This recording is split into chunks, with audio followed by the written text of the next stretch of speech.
Bismillahirrahmanirrahim. Assalamualaikum warahmatullahi wabarakatuh.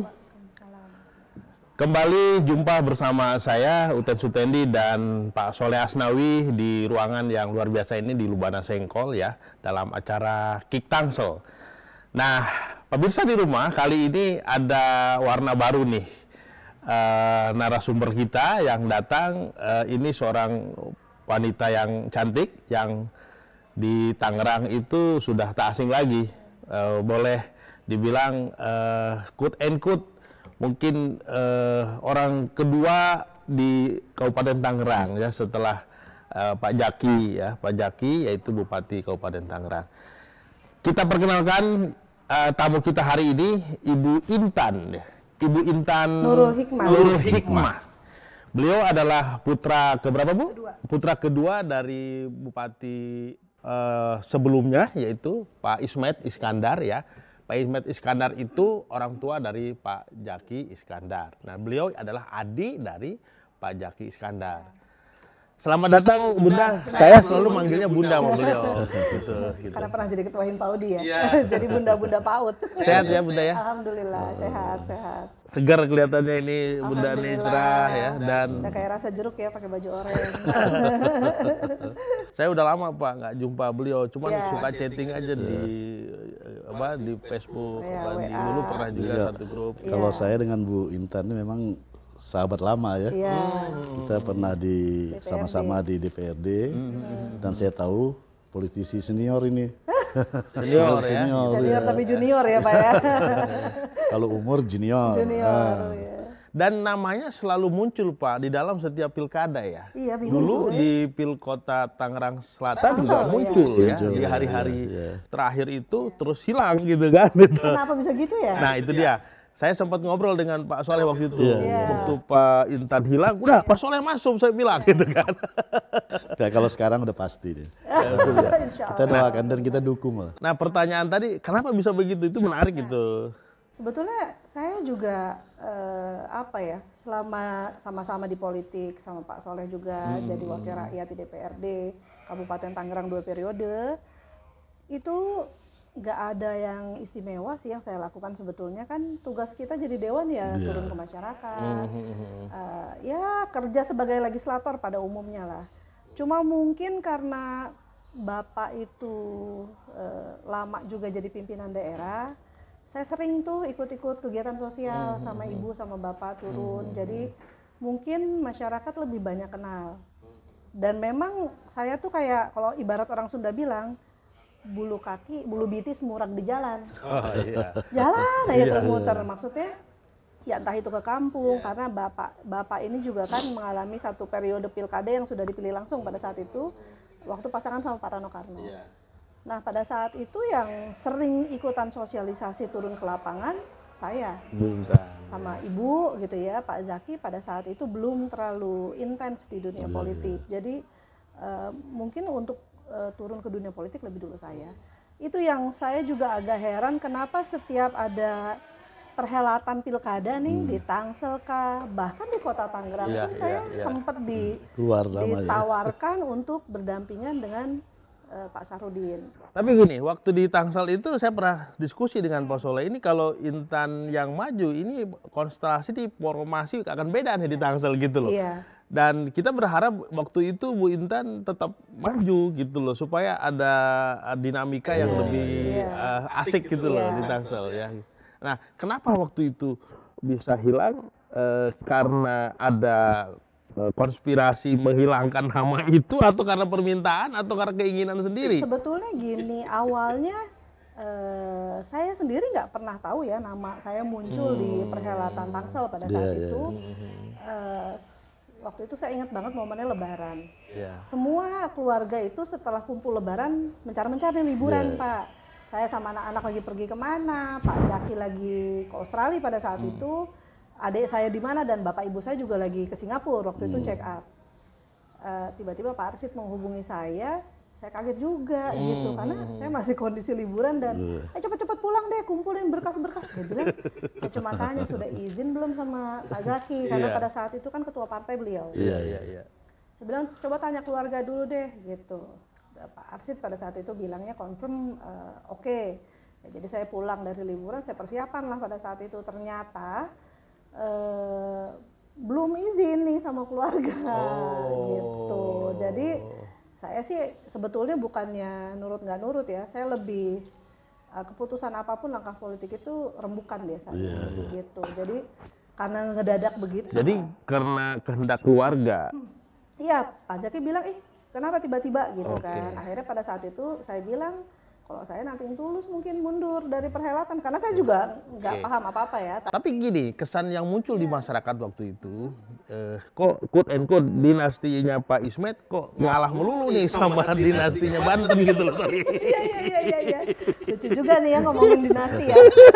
Gak apa-apa loh, kalau bagus kan nggak masalah juga kan gitu. Jadi sebetulnya bukan ngalah sih ya, kalau keluarga kita mungkin lebih realistis. Ya. Saling menghormati, realistis lah, nggak mau yang arogan gitu.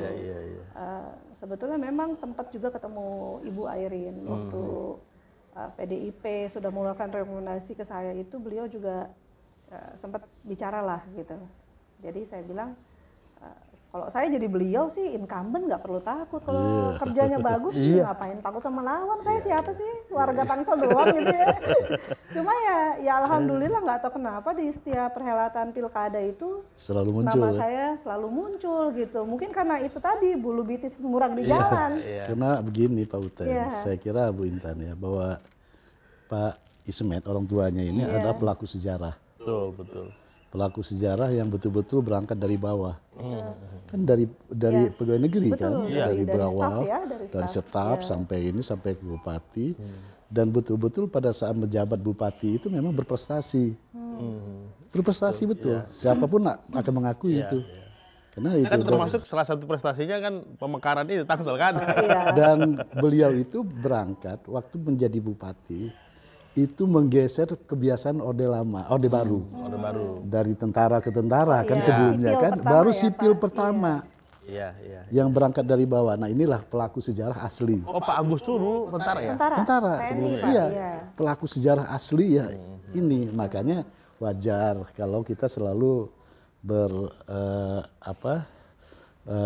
mempunyai suatu prasangka bahwa ini pelaku sejarah akan diturunkan kepada anak-anaknya. Dan nyata kan Pak Zaki, dan tentu Bu Intan juga wajar, sangat wajar sekali kalau meneruskan generasi sebagai pelaku sejarah itu. Ya, kenapa saya bilang tadi kesan begitu ya, karena ketika proses pendirian kota Tangsel itu, kebetulan saya yang membuat buku sejarahnya itu ya, dari proses awal sampai terbentuk itu saya agak sedikit mengerti bagaimana perjuangan Pak Ismet ya, dan keluarga kabupaten untuk dari mulai pembentukan kecamatan, pemekaran kecamatan dan seterusnya ya, dan kemudian lobby ke tingkat pusat gitu. Tapi pas di akhir-akhir itu saya menangkap ada kekecewaan yang cukup besar di hati Pak Ismet, saya baca ya. Karena usulan-usulan calon-calon PLT waktu itu yang kemudian tidak direkom oleh gubernur gitu, kira-kira gitu.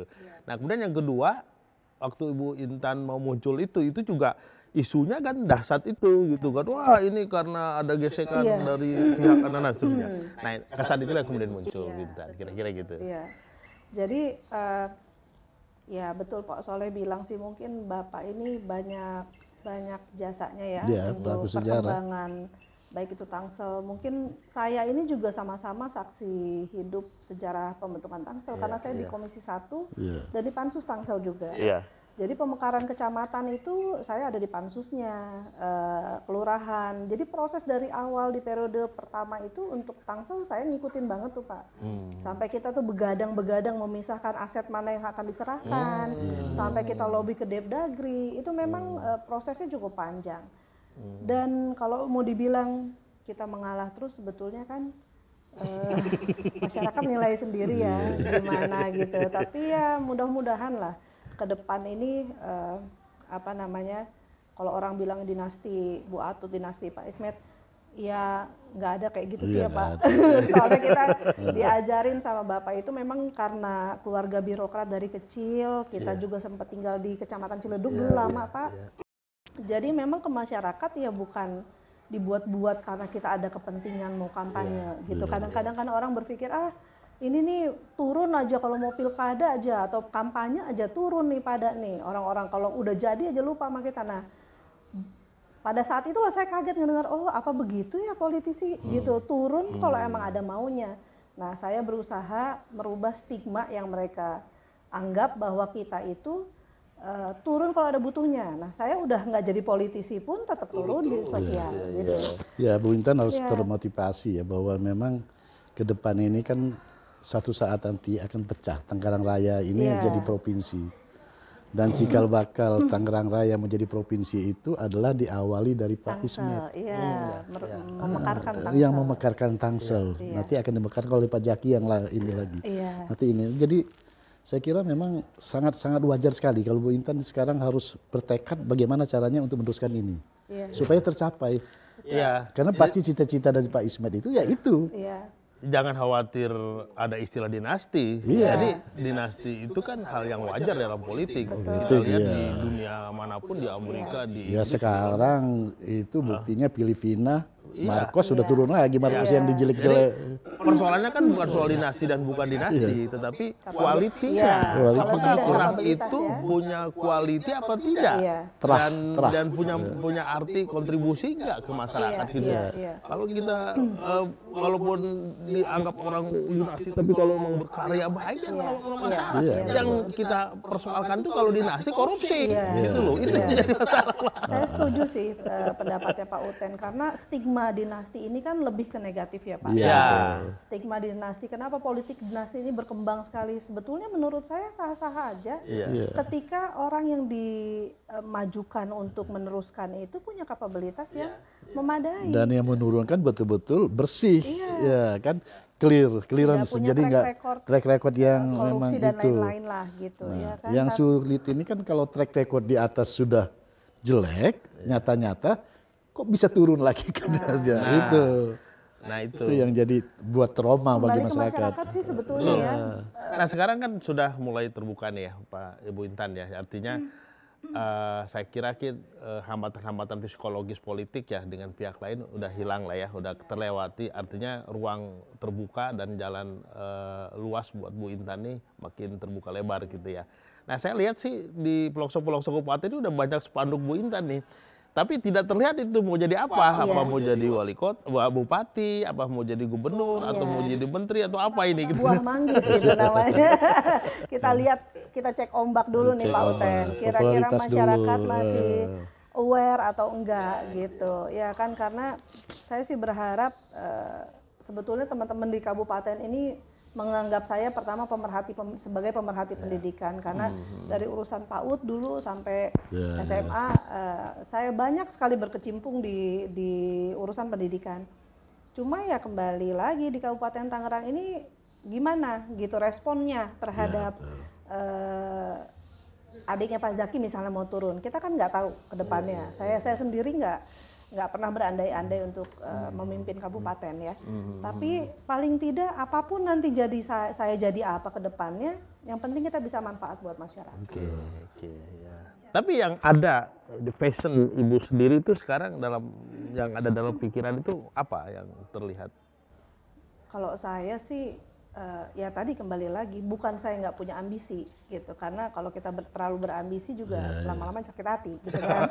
Jadi saya pikir jalanin aja, saya ikutin ikutin alurnya seperti apa gitu kan.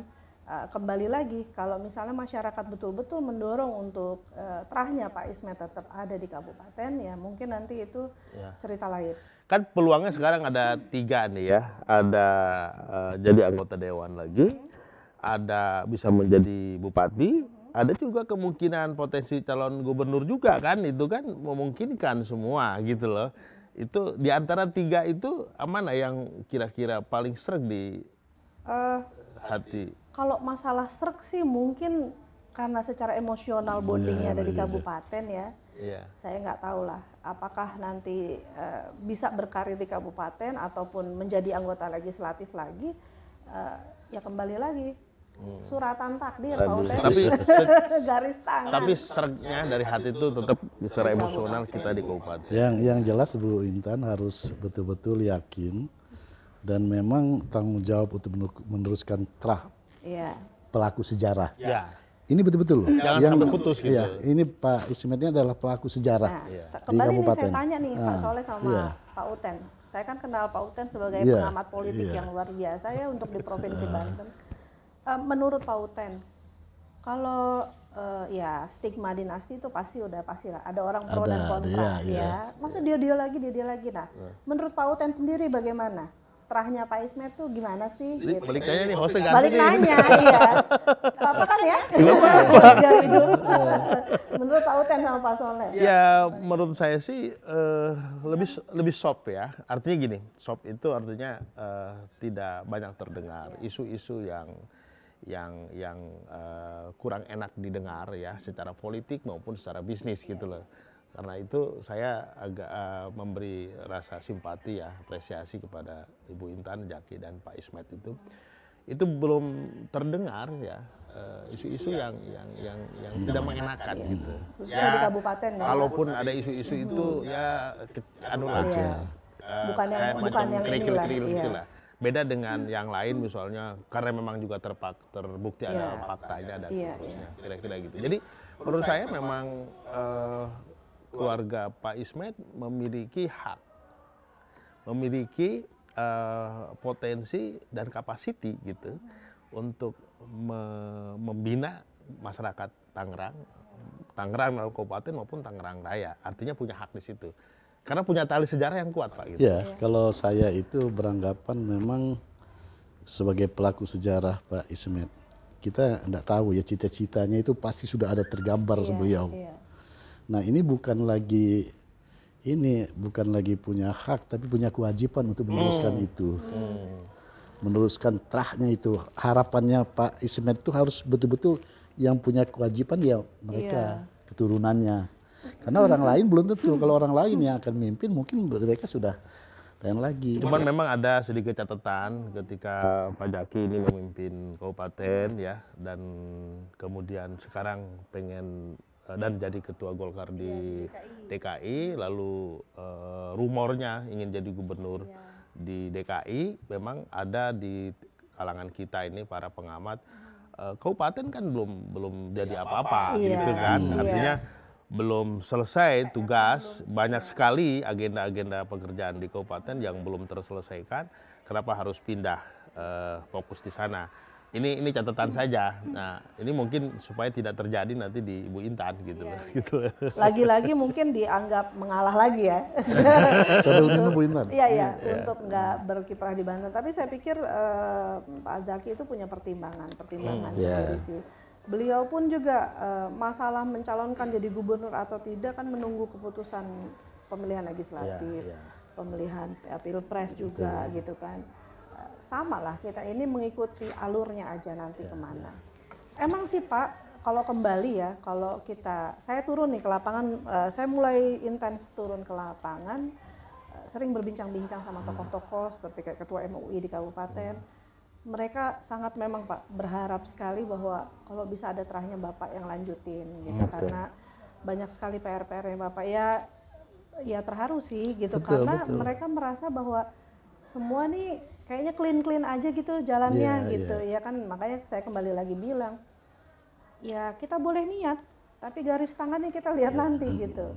Itu yang maksud saya, bukan saya tidak berambisi atau tidak punya passion ya, tapi itu lagi saya lebih nyaman mengikuti alur sekarang. Ya, tapi paling tidak Bu Intan itu harus ikhtiar. Betul, ikhtiar ya. Nah, ikhtiar untuk itu, karena itu sebagai tanggung jawab saya bilang. Betul. Tanggung jawab untuk meneruskan itu, bukan hak, tanggung jawab untuk itu. Jadi ya wajib untuk ikhtiar. Kalaupun nanti garis tangan itu lain ceritanya itu lain. Yang penting kita udah berusaha. Nah sekarang begini, kalau misalnya ikhtiar itu wajib ya, oke lah. Nah sekarang misalnya gini, katakanlah Bu Intan itu jadi bupati atau sekarang belum jadi, tetapi sebagai tokoh masyarakat Tangerang yang berpotensi atau yang ditunggu oleh masyarakat untuk menjadi pemimpin.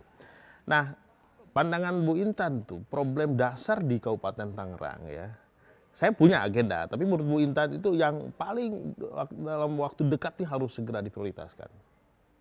Apa? Pemberdayaan masyarakat sih. Kalau saya lihat infrastruktur itu sudah hampir rampung, Pak. Kalau saya sempat muter dari lingkar selatan, utara, jalanan itu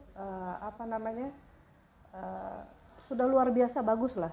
Fasilitas sekolah juga sudah mulai bagus. Ya, pemberdayaan masyarakat dalam arti peningkatan perekonomian masyarakat, kesejahteraan masyarakat. Itu kan ya dari mulai stunting, kemiskinan, itu pengangguran masih banyak sekali. 1000 industri di Kabupaten Tangerang itu kan sejak pandemi kemarin gulung tikar banyak juga, Pak. Iya, iya. Itu yang mesti dipikirkan, pengangguran yang dibilangnya nomaden, kadang nganggur, kadang ada kerjaannya, itu mesti dipikirkan juga, gitu kan, supaya tingkat kriminalnya bisa ditekan. Itu sih yang saya rasa urgent untuk dibenahi, itu ya masalah kesejahteraan masyarakat. Kalau menurut Bu Intan, untuk kepemimpinan ya, kepemimpinan politik untuk wanita seperti apa sih? Nah itu kembali lagi, kan Banten ini terkenal dengan religi ya. Tapi kan di breakthrough sama Bu Atut yang bisa memimpin Banten sebagai perempuan. Bu Airin juga begitu. Tapi ya kembali lagi, tergantung punya kapabilitas atau tidak.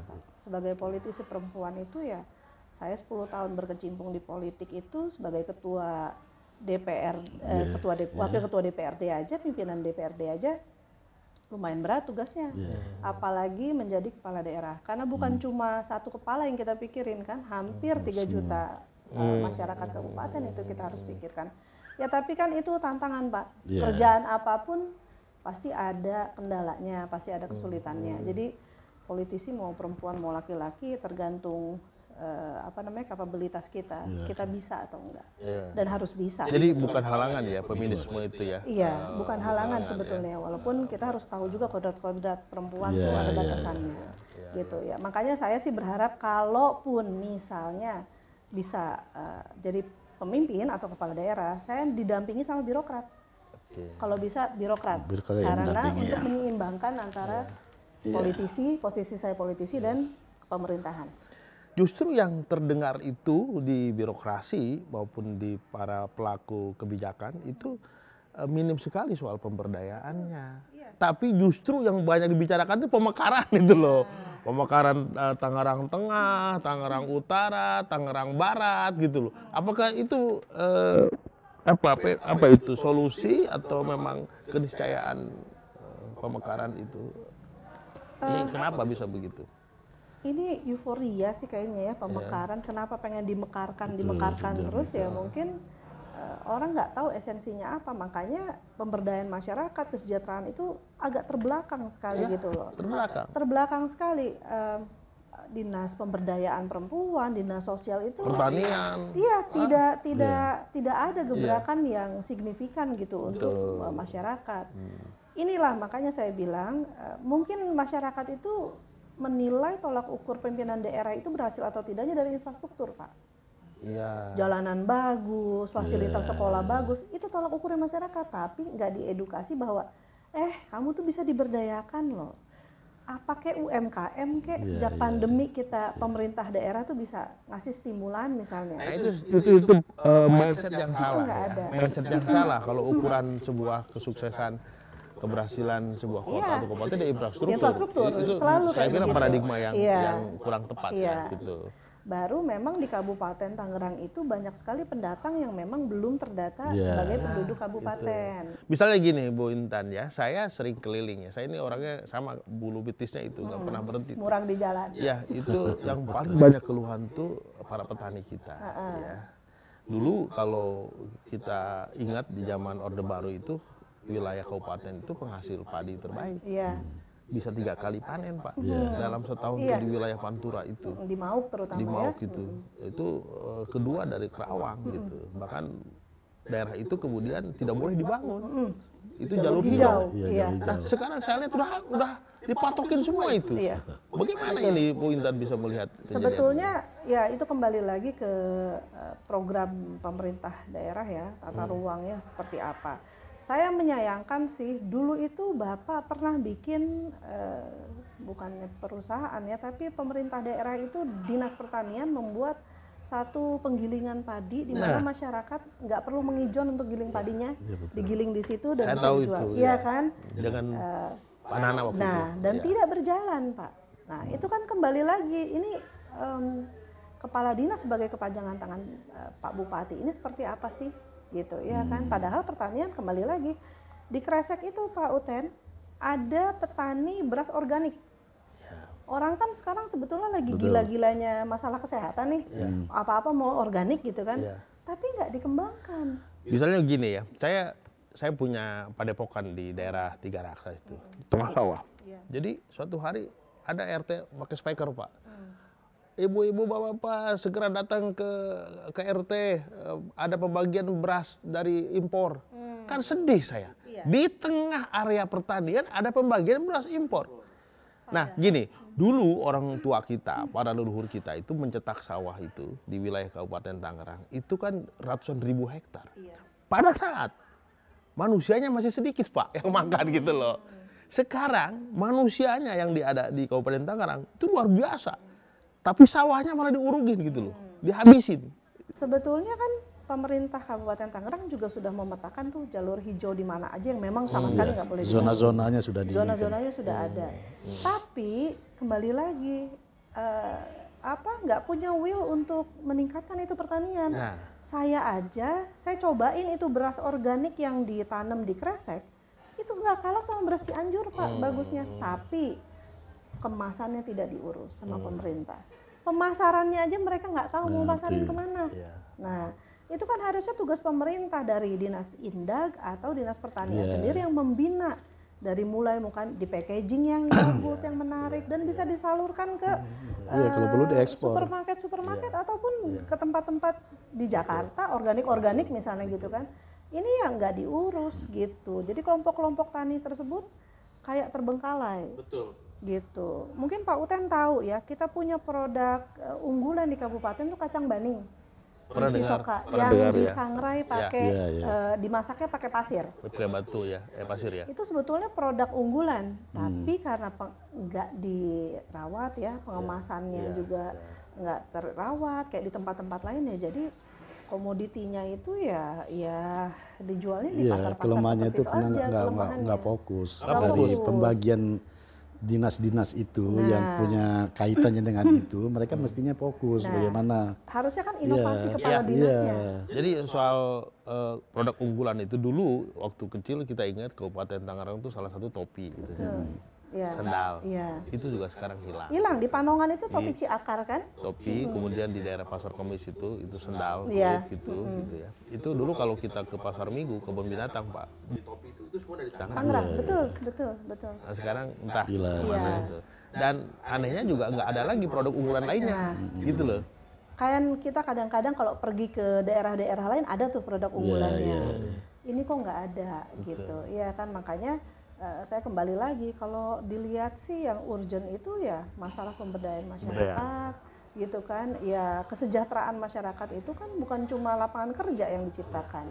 Tapi ya itu tadi potensi-potensi masyarakat Tangerang ini harus digali. Kita punya laut. Iya kan, kita punya tambak udang, tambak bandeng, lalu pertanian itu nggak muncul. Bahkan gini Pak Soleh, itu di daerah Paku Haji dulu itu ada yang mendapat di Samsu Award. Salah seorang pengusaha pengolah pengupas rajungan. Dan itu di Kronjo kalau nggak salah ya. Kronjo di Paku Haji juga ada. Paku Haji, Itu mendapat di Samsu Award, tingkat nasional Pak.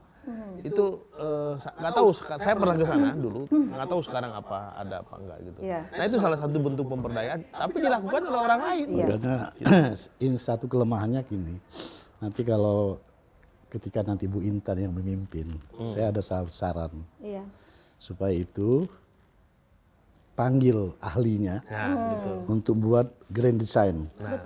apa yang perlu. Ini potensinya ikan, ini potensinya ini. Itu baru kita akan memberikan edukasi kepada masyarakat lingkungan itu supaya mereka fokus kerjaan itu. Betul. Nah, insya Allah itu bisa berhasil. Makanya saya curiga nih, apakah kita kabupaten ini masih punya mapping luas lahan produktif per sawah? Apa nggak sama sekali nggak itu? Itu ada, Pak. Yang tersisa. Pasti mereka punya. Kembali lagi, itulah will atau inovasi kepala dinas sebagai kepanjangan tanganan dari pimpinan daerah ini yang kurang, gitu. Makanya mungkin next gitu ya, harus dipilih kepala dinas yang right place, right man dan right place gitu. Dia yang memang punya inovasi untuk mengembangkan dinasnya gitu. Iya, atau dari kepala daerah juga yang menginisiasi untuk membuat grand design. Ada grand design. Mereka tinggal melaksanakan. Nah, pilih kepala dinas yang memang punya basic yang memang kompeten dengan itu kan itu pelaksanaannya. Dinas Saya kira bisa itu. Pariwisata alam di Kabupaten Tangerang itu luas. Masih sangat luas. Artinya potensi pengembangan ekonomi di wilayah kita itu masih luas. Peningkatan PAD dari wisata itu besar sekali. Saya sempat tanya kenapa Dinas Pemuda, Olahraga dan Pariwisata ini masih digabung? Karena akhirnya dia nggak fokus, Pak. Dinas Pariwisata, Dinas Pemuda Olahraga ini saya lihat lebih fokus ke cabang olahraga. Tapi untuk anggaran pariwisatanya kurang sekali. Kebetulan saya diangkat jadi penasehat Pokdarwis, kelompok pariwisata daerah di Kabupaten Tangerang. Itu yang dipetakan baru berapa kecamatan. Padahal dinas pariwisata itu sangat kalau penting. Kita punya wisata ziarah, ada makam Arya Wangsakara, ada makam Nyimas Mati, ada Solear. Banyak sekali. Tapi nggak dikelola. Makam Panjang. Nah, makam Panjang yang di Pakuaji, gitu kan, Keramat. Jadi itu yang belum saya lihat kok kalau saya bawa tamu ke Kabupaten Tangerang agak bingung mau kemana gitu. Iya kan? Tadi Bu Intan banyak bicara soal pemberdayaan Pak ya gitu yang memang masih sangat tertinggal di wilayah Kabupaten Tangerang. Menurut Pak Ibu Intan pemberdayaan macam apa yang ke depan ini dibutuhkan formatnya gitu loh, polanya supaya memang masyarakat Kabupaten Tangerang saya merasakan sendiri itu sangat tertinggal ya. Iya. Saya melihat dulu waktu saya di DPRD itu saya sempat menginisiasi untuk membuat BLK di Jayanti. Dulu kan sempat ada tempat pembuangan sampah yang ditutup, ya. Saya lupa namanya, bukan Cipecang tapi apalah di Jayanti, saya lupa tuh lokasinya. Dulu tempat pembuangan sampah tapi karena dikomplain masyarakat ditutup, kita bangun BLK, diinisiatifkan untuk bangun BLK. Kenapa BLK? Karena BLK ini menjadi tempat sebetulnya masyarakat ini bisa dididik sesuai dengan kebutuhan yang ada di kabupaten. Kalau kita banyak industri, masyarakat yang berminat untuk bekerja di industri diharapkan di training dulu di BLK. Jadi ada sertifikat BLK yang ya melegitimasi masyarakat lah bahwa dia kompeten untuk kerja di pabrik daripada di laut calo. Betul. Iya kan, itu pertama. Kedua, sekarang Kabupaten Tangerang itu banyak hotel dan MICE. Jadi kita siap sekali untuk tempat MICE ya. Buat konferensi, mungkin Pak Soleh tahu sekarang hotel bermunculan di mana-mana. BLK itu sebetulnya bisa juga bikin pelatihan hospitality perhotelan. Kalau masyarakat tidak mampu untuk masuk SMK misalnya. BLK itu menjadi tempat pelatihannya, tapi yang terjadi kan udah jadi kayak uka-uka tuh gedungnya. Nah ini yang saya bilang. Mungkin pada 10 tahun 2 periode ini Pak Zaki fokus ke pembenahan, meneruskan pembenahan infrastruktur dan fasilitas-fasilitas pendidikan dan kesehatan. Tapi si pemberdayaan ini harusnya kan diinisiatifkan oleh kepala-kepala dinas yang memang berkompeten. Gitu. Contoh untuk pemberdayaannya, aktifkan lagi BLK melalui Dinas Tenaga Kerja. Iya kan? Itu salah satu contoh bentuk ya. Iya bentuk. Dari tapi pengamatan saya begini, di Kabupaten Tangerang ini masih terfokus Pak ya pendidikan formal gitu loh. Belum pada misalnya pengembangan life skill. Betul. Justru yang dibutuhkan ke depan itu adalah life skill masyarakat. Itu misalnya di bidang pertanian. Itu anak-anak muda kan sekarang sudah hampir kehilangan minat ke dunia tani Pak gitu loh. Itu harus dibangun lagi, kemudian dididik life skill-nya gitu. Dan pertanian itu kan bukan hanya sawah, padi, tapi juga ternak bebek, ayam dan seterusnya. Gimana tuh Pak Soleh? Ya, saya kira memang betul. BLK juga sangat, karena kita itu Kabupaten Tangerang itu daerah industri.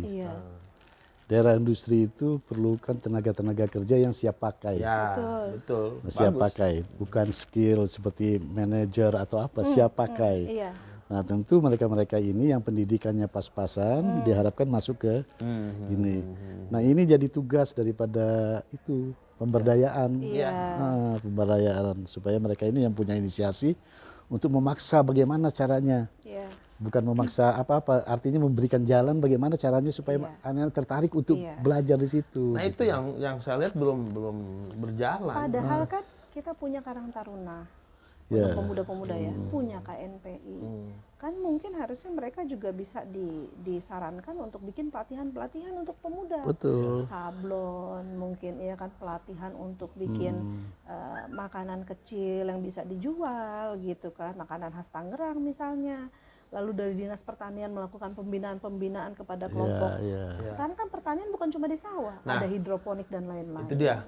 Jadi mungkin kalau pendidikan pelatihan teknis mungkin tidak banyak, tapi kemudian hilang begitu saja. Karena apa? Kalau saya amati itu kan sense of entrepreneur-nya yang belum ada. Spirit of entrepreneur justru itu yang harusnya dibangun, kesadaran masyarakat bahwa kita punya potensi besar loh di Tangerang ini, punya pertanian dan pariwisata dan seterusnya. Ini bagaimana eksplorasinya, pemberdayaannya gitu loh. Itu kan butuh spirit of entrepreneur gitu loh. Itu yang saya lihat masih sangat lemah, sehingga kabupaten, daerah-daerah di kecamatan itu jauh tertinggal dibandingkan dengan Tangsel. Kalau mau ngarah ke situ memang Pak Uten ada satu kewajiban bagi pemerintah untuk menyiapkan sarana-prasarananya. Pertama, sarana pendidikan. Bagaimana untuk pendidikan misalnya ke sekolah SMK, ya kan, kejuruan apa, dan dari SMP itu juga sudah kita arahkan untuk apa. Kalau di luar negeri kan sekolah itu sudah diarahkan dari tingkat ini, bukan umum. Kalau kita kan SMA umum. Nah, ini agenda buat para politisi lah ya, terutama buat Bu Intan yang sebentar lagi kita doakan menjadi bupati sana gitu lah. Jadi begitu banyak potensi di wilayah kabupaten, tapi juga begitu banyak ruang-ruang yang terabaikan gitu untuk pemberdayaan masyarakat dan pemberdayaan potensi ekonomi kita gitu. Oh iya, Pak Uten, sebelum kita tutup saya kira nanti saya mau tanya dulu Pak. Ini sejarah politiknya dari mana ya? Latar politiknya ini sebetulnya apa dari Bapak? Kalau setahu saya Bapak ini kan birokrat, memang dari awal dari camat, dari itu pegawai sampai ke bupati. Nah, apa dari mana ini politik ini ya? Terah darahnya ya, terhadap politik. Ujung hulu darahnya itu berada dari mana gitu ya? Kita ini sebetulnya jadi politisi, saya sama Pak Zaki ini terjun ke dunia politik ini atas support dari ibu justru. Karena ternyata ibu? Bukan bapak. Bukan bapak. Enggak kan, gimana ceritanya nggak pernah terdengar itu ya? Bunda itu kan politisi senior di Golkar. Sangat senior di Golkar. Di bahkan kabupaten apa? Kabupaten. Di kabupaten. Okay. Bahkan Bunda pernah jadi anggota DPRD Provinsi Banten waktu Banten itu baru didirikan. Pernah ya? Iya. Dan sebetulnya Bunda itu sempat jadi calon anggota DPR RI di pemilu yang ya berapa tahun lalu ya, 2004 apa 2009, 2004. Tapi karena dulu nomor urut, kalah sama Pak Haji Ebi Johari nomor urut, tapi suaranya nomor 1 Bunda itu terbanyak karena waktu itu memang beliaulah yang banyak mendidik saya dan Pak Zaki untuk di dunia politik gitu ya, dan untuk turun ke masyarakat itu dari beliau lebih banyak. Kalau Bapak kan lebih berpikir bahwa secara birokrasinya seperti apa. Mungkin Ibu low profile kali ya, atau abang zaman itu belum ada medsos ya? Jadi, belum ada medsos, jadi nggak terdengar ya. Bunda itu luar biasa Pak, luar biasa. Jadi dia itu didikannya selain strict itu ya politisi handal itu. Saya bisa bayangkan kalau tahun 2000-an Pak Endang Sujana dulu kan, itu anak didiknya Bunda. Iya.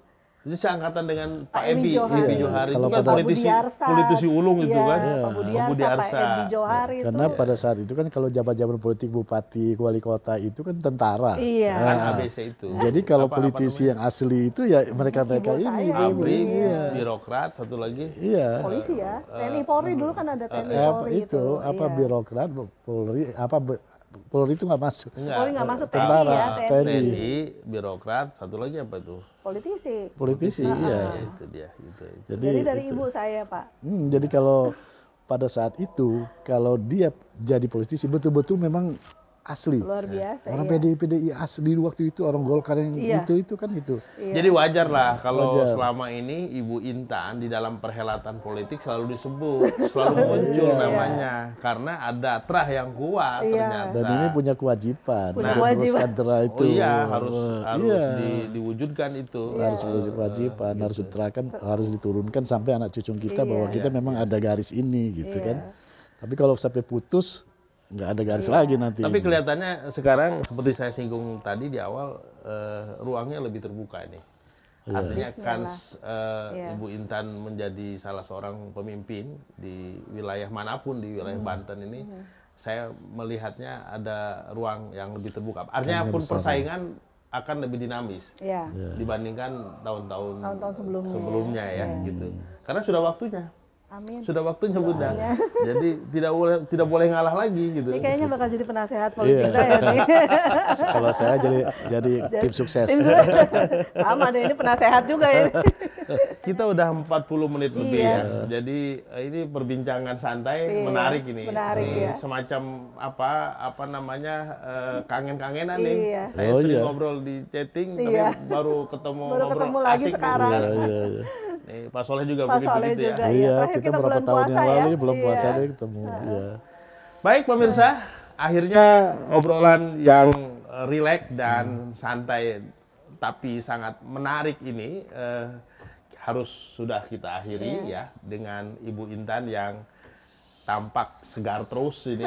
Semoga terus menerus segar, sehat walafiat dan tetap kata Pak Soleh harus terus menjalankan amanah dan tugas dari kokolot nih, leluhur ya, dari Iya, orang tua iya, kokolot. untuk tetap berada di jalur politik Ya. dan jangan khawatir dengan image atau istilah dinasti. Iya. Itu sesuatu yang baik kalau kita baik Iya, gitu loh. betul. Iya. Tergantung siapa yang mengisi. Iya. Dinasti akan buruk kalau kita buruk gitu. Betul. Jadi terus saja Bu Intan akan bergerak di jalur politik yang memang itu sudah menjadi terahnya. Iya. Demikian pemirsa obrolan menarik sore ini.